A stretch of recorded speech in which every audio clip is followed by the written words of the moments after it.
Good. All right, let's dive into some questions. This is the most fun part. All right. It's the part we enjoy the most. First question. Would you guys recommend a different pair of running shoes other than what you CrossFit in on a daily basis? I run bare feet, so I don't know what to tell you. No, he doesn't. I run through the grass. I run through gravel. Tarzan. Stop. I run through hot coals. No, he doesn't. Yes, I do. Bed of No, he nails. doesn't. Yeah, bed of Lies. nails. I sleep on a bed of lies. So, Shane, serious answer. So I, before CrossFit, was much more of a runner than I am now. I mean, that's what I did all through med school and college. I was a big runner. And so I've done, the 5-fingered Vibram shoes, the barefoot running, all that different thing. And I think unless you're, it depends on the workout. So if we have a WOD that is, 10 rounds of 200 meters mixed in with some other things, no. But I think if you're going like a long distance run for Like really, Murph. like Murph. Like you're doing Murph. Yeah, I think Probably for Murph, Murph's running 2 shoes. miles, a mile beginning. Unless mile it end. throws your air squats off that much, Right. but Should, hopefully. But yeah, so if you're training and you're running more than probably a mile, Yeah. I would say definitely. miles seems to be the good cutoff. Just because, the shoes, a lot of the shoes we wear for CrossFit are stiff. They don't have a lot of cushioning, so they allow for you to transfer all that force that you're generating from your lower extremities through the weight. And, cushioned shoes for running don't allow that same thing. So, but they also, the shoes that we use don't have a lot of support. So, Chris, are there any workouts that we would see in class that you would recommend starting in a pair of running shoes and then changing into a different pair of shoes and changing back? I would never approach a class workout with the intention of wearing 2 different shoes. I would just go with one. Sweet. Thank you. What's your guys' favorite shoes for CrossFit? Used to be Reebok, now I'm Nike, probably. But I don't know about the Nike 5s. I tried that on it. I felt like it was just slipping off my foot, so I don't know what I'm going to go with. I think it's about due time for some new shoes. I actually, Samesies. I like Nobles Yeah. a lot, Yeah. but I don't like I think them you're if the there's... reason most people have 9:30 Yeah. moms class. Yeah, so, it's true. I do like Nobles. Shane's got that effect on moms. I like Nobles to work out in if we're not running. If we're running, and my favorites, the ones I have on now, are the Reebok TSRs. I've had 2 different pairs of those. They just have they're kind of a little bit of a hybrid shoe, so they're a little more cushioned for running WODs. Gotcha. I'm a Nano guy. I've been wearing Nanos for a long time. I have tried a pair of Metcons. I didn't dislike them. I just didn't like them as much as I liked my Nanos. Favorite pair of Nanos ever. Nano 2s. I've owned 3 pairs of them. So. That's awesome, man. Alright, guys. Thanks, bro. What's the closest star to Earth False. in distance? False. Closest star Yeah. to Earth, the moon. No. Like, what actual distance is the closest star? Oh gosh. Shane, you're smart. You should know this. It says Dear Aaron and Shane, by the way. I know the answer. But that's just because I'm really intelligent. That's because you Googled it before we got started. Okay. So I Googled this 30 minutes ago and it's still in my head. I still have it 3,200. memorized? Okay. You had it written Okay. down. It's on that board. Let the record show that Dwight 3,200. Schrute is a liar. It's on the back of the I board. said 3,200 and He just some change erased it. miles. 3,200 and some change miles. You guys could not. What was the right answer? First of all, it's 4.3 light years. So you So you're- cosmonauts need to get your directions figured out. How about that? Next question. What do you see members struggle with the most? Probably their identity. No. As in a movement? The question was just what do you see members struggle with the most? In a way, what I just said was kind of facetious, but it's kind of true. Comparison, probably. I would say comparing themselves to other people or believing in their own abilities. One thing I told someone else, when a client, like, just a week ago when they were trying to decide, okay, like they messaged me, they're like, well, I feel like this weight might be too light for this workout I'm about to do. What should I sub in for it? And I was like, well, if you feel like that weight's too light, maybe add tempo to the movement, do it a little slower, really focus on your movement. But something else I told him, I was like, even when you're in a group class, would you know, you wouldn't know what that weight is unless it was written up on the board or if you saw Kevin over there doing it, right? If we were doing one-on-one training, you would just go with whatever weight I said, hey, put that on the bar. Right. You wouldn't know about this imaginary RX or what he or she's doing right next to you. So you need to just focus on the stimulus that you're trying to hit for you, because that's what's going to be best for you in the long term. Maybe it's not a good idea for you to do 95-pound Fran, even though you can do 95-pound thrusters for 15 reps. Maybe you're not there for 21-15-9 yet. Yeah. So I would say like things like weight choices, which is fair because I think unless you do weights in CrossFit for years, you probably aren't going to know it. And right. that's not something I say they struggle with because of any lack of effort on their end. Right. It's just what I see people struggle with, and how do we cultivate a mindset to handle that? Yeah. Looks like I nailed that answer. So I guess we will move on. No, do you guys see members struggle with anything? Well, I said like believing in themselves and self-confidence more than anything. Self-confidence. I think a lot of times we get asked that question as coaches, and people are looking for us to give them a specific movement that they struggle with. Like, you need to get better at this, you need to get better at that. And when we give the answer back, and it's got to do with self-awareness like Chris was talking about, that's not what you want to hear, so you immediately put up your defense mechanisms and, well, there's got to be something else, when no, there's not. Chris and I had a real conversation 3 years ago, and I was really struggling with some of my gymnastics movements. I was like, Chris, what do I need to do to get better? And fortunately, Chris is a good enough friend that he was like, you got to lose some weight. And I didn't want to hear that. Yeah. That's not something that I wanted to hear. I wanted this movement or that movement or some type of magic pill. And the truth was it dealt with something that was much deeper than that. And I had to drop some weight, and I got a little bit better at those things. So. Hey, man, some people just will never be good at muscle-ups, right? Right. Correct. All right. Is it better to be able to lift a heavy weight 1 to 2 times or a moderate weight multiple times? Depends on your motivation. What are you trying to achieve? That's my motivation here. I would say for the purposes of what our general population stands for, it would be moderate weight multiple times. Just for being able to better build strength and support the body. I would definitely say that's a goal-oriented question. I mean, if you're a competitive power lifter or you're a competitive Olympic weightlifter, then your 1RM is where it's at. Your ability to produce force in one repetition. That's what you want. But truth is, most of us don't fall into that category. Most of us are general population, and it's what's going to be conducive to your goals over a long period of time. And if that's the case, then being able to lift that moderate weight a number of times is going to be more beneficial for a lot of people than a 1RM. Yeah, I'm going to go moderate weight. Yeah, but it does depend on your situation. But if you're asking from if you said non-competitive or competitive CrossFitter, I'd give you the same answer. I'd say moderate weight multiple times. Right. For CrossFit. Yeah. Yeah. Then you have to obviously define what's moderate weight. Like a moderate weight for, Tia Claire Toomey cleans at 205. Right. And that's heavy for most people.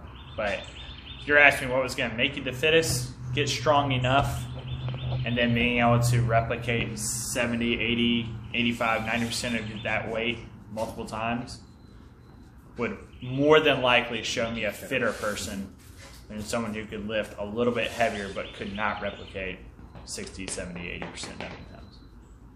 And even on that competitive, non-competitive CrossFit spectrum, this past year is different as far as the CrossFit Games is concerned because they were down to the last 10 athletes before they did the clean and jerk ladder. But if you go back and you look a little bit deeper in the CrossFit Games, and you look at maybe 4 or 5 years ago when they did a snatch ladder or a clean and jerk ladder, you'll find out that your top 5 in that were not your top 5 on the podium. Were there some folks that were in the top 5 in that and on the top 5 on the podium? Absolutely there were. But there were also some folks that were in top 5 on that were not close to the top 5 on the podium. So True. Favorite fruit and favorite way to eat it?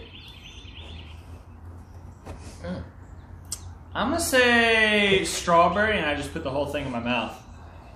Like the Stem green, and all? the Do green you stuff. spit the stem back out, or do you chew it up and? I tie it into a little knot. No, you did. Yeah. Or your tongue.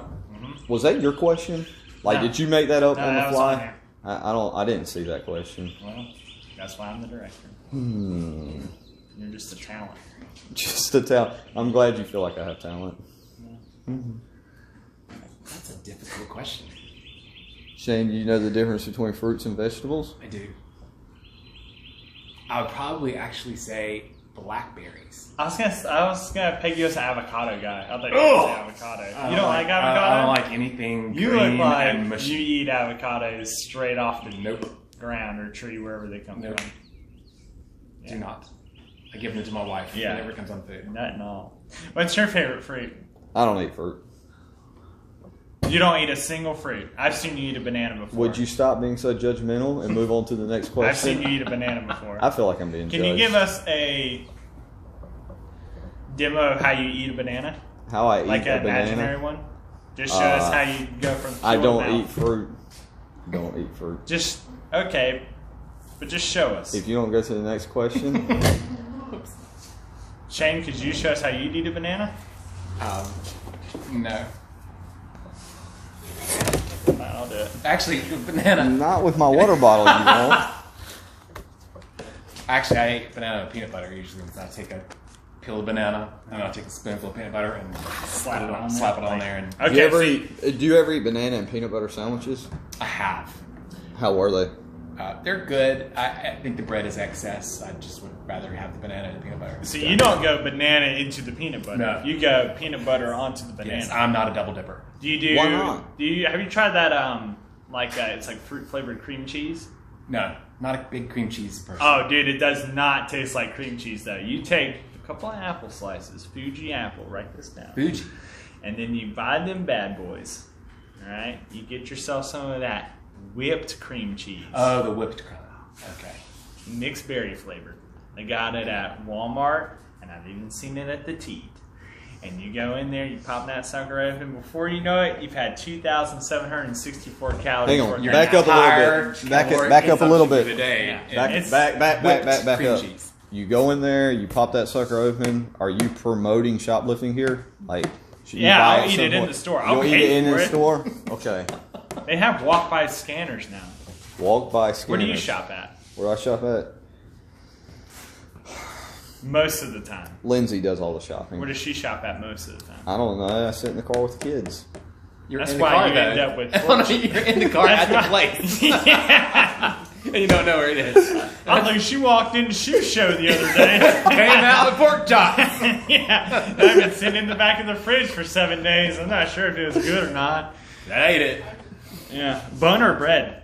This is not on here, but Bun or bread on the sandwich? yeah. Oh, whatever's available, man. We're in the middle of a pandemic. They had bread at the house, no buns. I like the sandwich rounds. You do? Yeah. You Big look fan like of it. those. That's why. I Difference figured you is liked Shane's avocado. rich. He's got rich people food. No, it's not. No, I mean, they're cheaper than They're that. actually, yeah, they're cheaper. Cheaper than Because it's bread. less bread. Yeah, Doubt less it. bread. I doubt I it. think they're $2.79. for a Less pack of 12. calorically dense.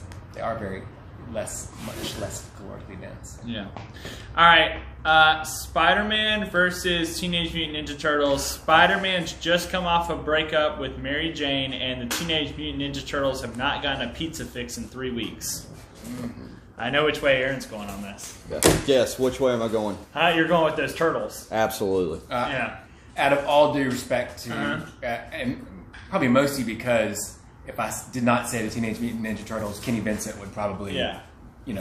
die. Well, fun fact, There's no martial art that teaches you how to handle webs. So Spider-Man would They win can on cut that through it one. with their knives. Huh? I mean, their They're swords. knives. Swords. That okay. You're Yeah. disappointing. Good luck cutting through stuff when you have webs around your hands, dude. I've seen And people. all four of them. He's I've going to be able to seen- shoot all four. He's I've got two seen hands. people. Can he now shoot out of his toes or something? Yeah, bro. Okay. Come on, Mr. Stark. Dude, let's get one thing straight. All right, Spider-Man's more agile. Those turtles. Well, he doesn't have to carry a shell around, of course. Yeah, well, I mean, that's cumbersome. That shell is a representation of all their emotions that are gonna overflow when they're in the middle of a fight with Spider-Man and they're losing. Oh, wow. Yeah, That's a pretty strong statement. pretty strong. I think we're going to get some negative comments about that. Smash that like button. All right, what would Brandon Armagost demo for class? What would be his best movement to demo for class when we return back to regularly scheduled classes? Parking. Actually, That's it true. was not parking. It was exiting. It was backing. I'm It was sorry. Getting out of a parking spot. Yeah. My bus. Actually, That's a he hit big the truck, car pulling forward. It With wasn't his truck? even backing out. With his truck? That's a big truck, though. I mean, that's a lot to be aware of. Yeah. It's like driving a tank. Something tells me that night wasn't the worst for him, though. All right. What what Lamasters would you be stuck with on an island if you had to choose one? All right, now is this for... There's like, 5 of them. There's a dog, too. That's true. Is this for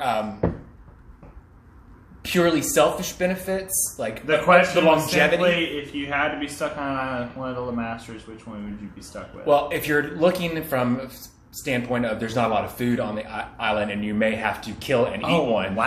I would have to go with Chad. Oh, God. Just more mass. Do you think you'd be able to kill Chad before Chad killed you? I could see Chad getting into this very tribal, things are painted on his face, Yes. maybe little circles around his nipples, Yeah. and Yeah. he's doing a seance 2 days in. Yeah. No, I think you'd have to kill him at the beginning. Yeah, Like, from the right get-go. from the get-go. Establish dominance. Right. Yeah. For no one. You step Just on the yourself. island, Yeah. you see there's no food, and you just go ahead and Yeah, kill Chad. yeah. You're like, sorry. Yeah. He's like, what? He's like, have you seen this meme? Yeah. And I mean, you kill and him right I like Chad. Check out I'm this TikTok. I'm specifically just Yeah. speaking from a survival standpoint. Yeah. But if you had him, like if you're about to like deliver the final blow, Right. he would go, I got an idea. And he would hit you with an idea, and you'd think of it, you'd ponder And it. he'd have a meme about it. You'd and you'd ponder it. And he'd be like, well, You would. You would. now I want to be entertained. Yeah, exactly. He is highly entertaining. Yeah. Did they say the location of the island? Oh my gosh. The location of the island's important. Which Lamasters you want with you? Similar to Puerto Rico, but not Puerto Rico. So where's Puerto Rico? Sorry, Puerto Rico. Puerto Rico. So, a warm climate. Yeah. temp- Tropical. Yeah. I'm sorry, I don't have enough information to answer the question. Fence riders never win, man. I'm not writing anything. I love you, Chad. Sorry. You also did not answer the question. I'm literally about to. Why are you attacking? You got ready to read the next question. I'm going with Meredith, okay? Right? And the reason I'm going with Meredith is I feel like she's just going to figure it out, and she's just going to tell me what to do, and she's going to be like, all right, just go get some wood, and I'll be like, all right, cool. Yeah, she'd be in Got a charge of plan. everything. Yeah. She's very nurturing. She's going to just jump. I wouldn't say that. I feel like my ass is going to get chewed out about 20 times in the middle of this conversation. I'm bringing my personal set with Yeah. us. This But- is who I'm going on the island with, Okay, why? right here. Why should I go on the island with you? I don't know why you would. You don't know why? Well, you got to make a I'm case not for taking yourself. Shelby. She's got autoimmune disease. I'm not letting her die on my watch. Wow, that's harsh. Although Wow. she is paleo. She is Therefore, she would be able to like scavenge for nuts and What berries if the island and feed us. isn't? That's a good idea. Then you wouldn't have what? Plot twist. What if the island isn't paleo? Oh, it's strictly carnivorous. That would still be paleo. Huh? No, there's just like gluten everywhere. Gluten In the sand. Like, oh god, why is the sand gummy? That's true. You shouldn't have ate it. That'd be rough. All right, getting back onto the slightly more serious track. Does your metabolism slow as you get older, and how should you adjust your food intake and macros if it does? Shane, you're pretty old. We'll take this one for us. Yeah. So from a scientific standpoint, not an experience standpoint, but yes, from experience. Bro, you're like 56. Yeah, close. Yes, it does. Slow as you get older. Usually. Are we talking about metabolism or like your speed? No,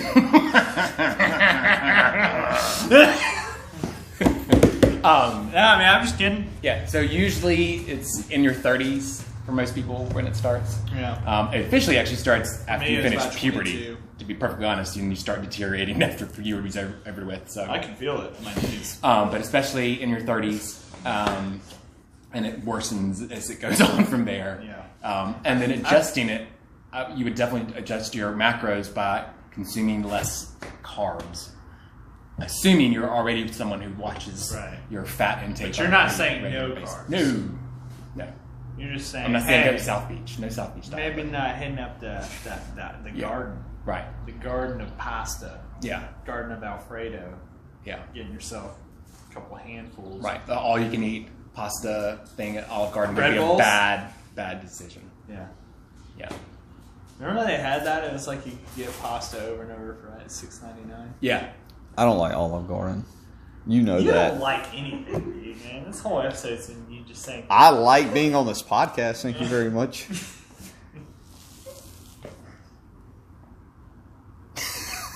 So you're in between us. Like, I'm still young. I'm really attractive. He's old. You're in the middle, kind of. Like, you're losing the attractiveness. So you tell me, what's going on with you, man? Well, I got up this morning. No, not like literally what's going on with you. I mean, like, you Bro, answered you the just question. asked what was going on with Okay, me. all right, go ahead. You're right. I interrupted you. You My interrupted bad, me. man. I was woke up. I think Eli first at 4:30 this morning. That's your kid. That's Yes, your oldest. Eli is my oldest child. Firstborn. And Say so- it like that. I hope I'm not getting woke up by any random people in the middle of the night. So I'm gonna shoot them. Exactly. And then Zeke came in a little while later and jumped in bed with me. But as far as the metabolism, does your metabolism slow? Does it not slow? I think you better. There's a lot to be said for monitoring your intake, monitoring what you eat. I know me personally, right around the time I hit 30, I was still trying to eat like I was 25, and I put on a lot of weight doing that. And like Chris said, a lot of it, and Shane, a lot of it has to do with your carb intake and monitoring your carb intake. I know that I'm not a no carb person, but I really try to dial my carbs in around when I'm working out and recovery. When I'm working out and then post workout, and making sure that I'm not getting too many carbs in right before I go to bed at night. Getting older is part of life, and figuring out how to work out as you get older and figuring out how to intake food as you get older, that's definitely going to be important. And it's going to be a little bit different for everybody. So Shane had a better six-pack 6 years ago than he does now. He'll be back. But it's definitely It's more on its way. It's more functional now. So Yeah. it's more functional. Yeah. Useless abs, bro. Useless house. Someone once said. But that being said, too, the other things you have to think about, not just when you're getting older, is stress levels, which usually tend to add up as you get older because you have more responsibilities, more things, more mouths to feed, more things to worry about. So stress levels can cause increased levels of cortisol, and increased cortisol levels cause deposition of fat in the centralized area, which is I think what a lot of people are talking about when they say they're getting fat. They're talking about here. If you're putting on weight overall, that's one thing. But if you're putting on a lot of weight around your midsection, you have a high stress life. Finding ways to de-stress yourself will help. I mean, strictly from a hormonal level, by decreasing your cortisol production and affecting the way fat is distributed. So there are multiple factors. Yeah, metabolism does slow. It does indeed slow, but it doesn't slow so much. Like the difference between Shane now and Shane 10 years ago, I would I'm in better shape now. I would wager to say though, even if you took like your fitness now, put it on you 10 years ago, it would only be like a 200, 250 calorie difference. It wouldn't be something like, oh yeah, 20 years ago I could eat 2,000 more calories than I eat right now. Yeah. Most people like assume that's what it is. Right. And they're like, oh, I hit 40 and now I can only eat 1,200 calories a day. That's not how it works. No. What usually happens is people who like maybe they're pretty lean in that early 20 stage. They hit the mid 20s. They get their their first job or whatever that gets them busy. Then they start having kids. Now they're not prioritizing exercising. Now their diet changes because they're trying to make it more efficient for their family lifestyle.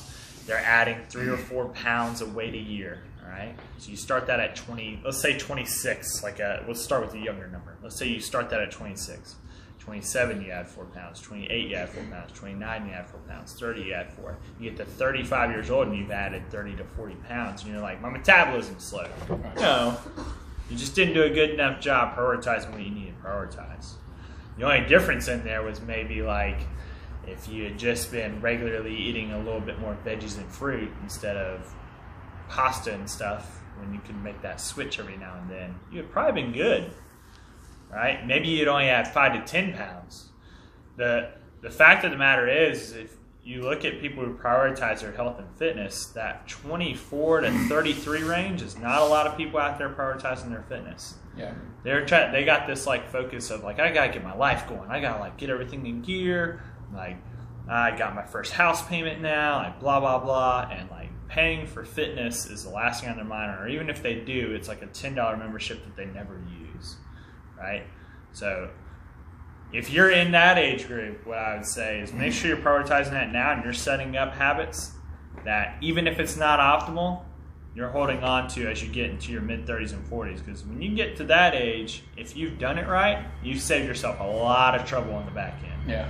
If you get to 35, 40 and you have a decent level of fitness, right, and you've ate fairly well, you don't even have to eat like perfect. You don't even have to be like, dude, I've been paleo since I was 20, right? If you've done a really good job, if you get to 35, 40, you can still have the same things you had at 25, 30. Yeah. Like, and it wasn't even 6 years ago that you were probably one of the leanest people I've seen in person. It was probably more like It was three. Yeah. Right? I was And you're probably too lean. I only weighed like 160 right. And you're perfectly But, capable yeah. of getting to that again. Yeah, and that being said, like when we opened the gym, I stopped working out as much. Right. It was kind of a not stressful time, but it was busy. So Yeah. I wasn't working out as much, so I put on like 10 pounds when we opened the gym. And then I had a knee injury back in September, and I'll be honest with everybody, I got in a bad space mentally because I couldn't do things, so I got down on myself, and I stopped working out from October all the way to January. Yeah. And I put on another 10 or 15 pounds. Shade. Say. Good. Oh, are we on? Yeah, we're on. All right, so take 36. Chris's phone died because he had 26% charge when we started this 45 minutes ago. So, like we were saying, if you spend a lot of time around Shane and I, you know that I like to throw a lot of shade at Shane, but I think the world of him. I love him. And can you give me a second? Oh, my bad.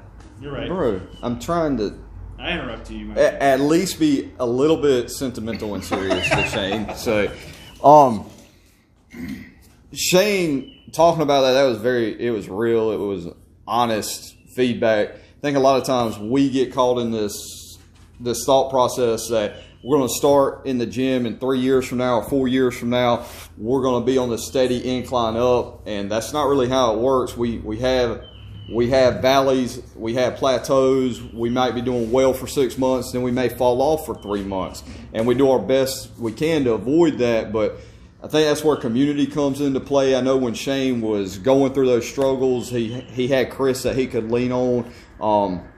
I know whenever I've been struggling with something at the gym or whenever outside things are impacting what's going on at the gym, I'm fortunate that our coaching staff is tight knit. I can shoot Chris a message, or I can shoot Shane a message, and I think just making sure that you have those people in your life that you can go talk to if something's going on. If you've got a knee injury and it's bothering you so bad that you are experiencing adverse effects not only in your training but also in life, being able to talk to those people like a Shane or like a Chris that can bring you back up to where you need to be. Because if you train long enough, you might experience an injury, you might tweak something, and that's going to set you back a little bit, but it shouldn't set you back so bad that you walk away from fitness, kind of like we were talking about earlier, that you walk away from the gym. And that's where having that community or bouncing something off of Chris while he's teaching class or shooting him a message, that'll really help you out. True that. Definitely. All right, that's it, boys. Good work on that one. Take 39 over. Aaron, take us out. Happy Easter. Go Easter egg hunting, but social distance. Yeah. Bye, fam. Panthers. Panthers.